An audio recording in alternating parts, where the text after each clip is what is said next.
GameStop is starting its own publishing wing, and it's called GameTrust.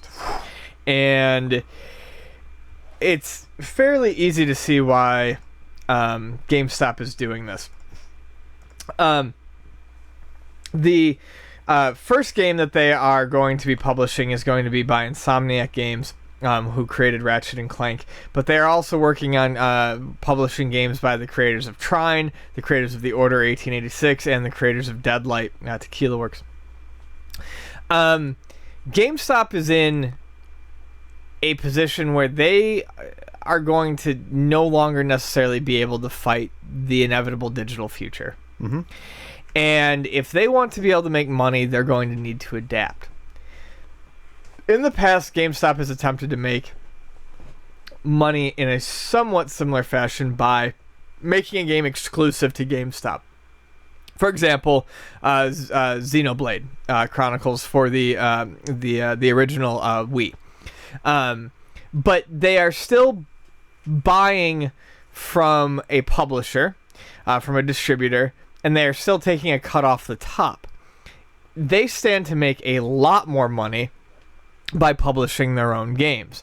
So basically, they're cutting out the middleman, they're offering deals to these companies, and not only does this become a GameStop exclusive, but they are making a much larger share of cash. Well, they also can put it on Steam, obviously, too, right? Yeah, well, I do feel like a lot of this is going to be digital downloads. It's not necessarily going to be physical, although they've even said that physical will become a thing that they do. A lot of these games are going to be digital games, and that's going to create a lot of profit for them because there's no manufacturing costs involved. Oh, sure. For a company that needs to right the ship, so to speak, this actually, I'm not one to say a lot of good things about GameStop, and I don't know that this is going to work out for them. This isn't the dumbest idea they've ever had. No, not like selling cell phones in their store, things like that. Right. Or the retro game Endeavor.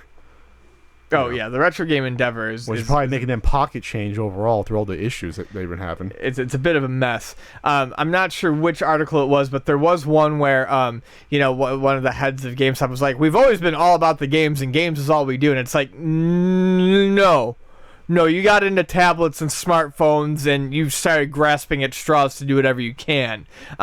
Maybe under the GameStop name, you're moving now towards more just games, but you have other ventures because you are desperate.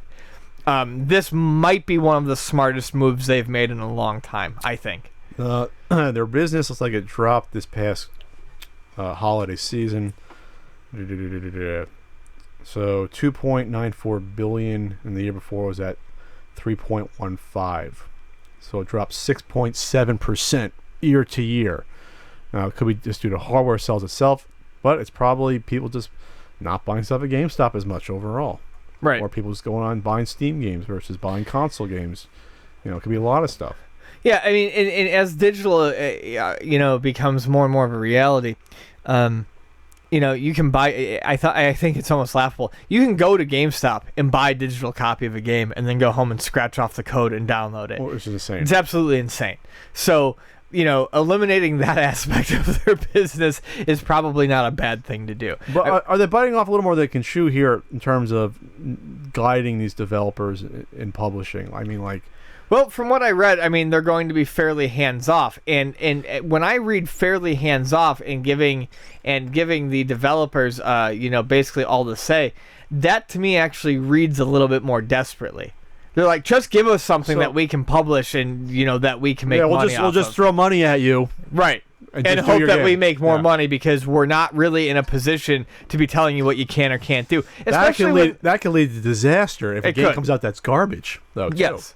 Oh, yeah. Oh, I'm not saying this isn't a gamble. I'm just saying that of a long string of bad or odd or silly ideas, this could potentially work out well for them to a degree. However, I don't see GameStop necessarily being taken seriously as a publisher. They want to do their own exclusive online, quote-unquote, real estate instead of just putting on Steam then? That's kind of weird.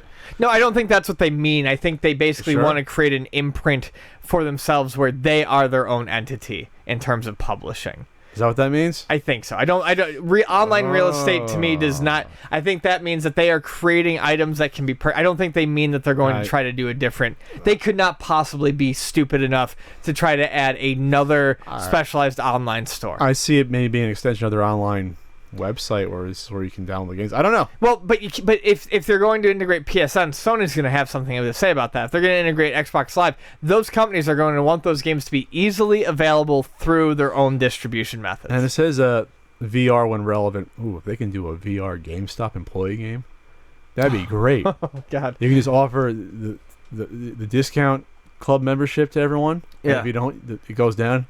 Then you got to deal with people that go into your dumpster and try. I was gonna say you can make a dead face at someone who thinks they're fucking super goddamn clever because they just sold you games out of the fucking trash for a $5 game. And you got to be like, okay, I see you at the camera for your YouTube channel. Okay, I'll just give you the $7. There you go. And I'm gonna call the cops on you because I hate you afterwards because you're a fucking prick.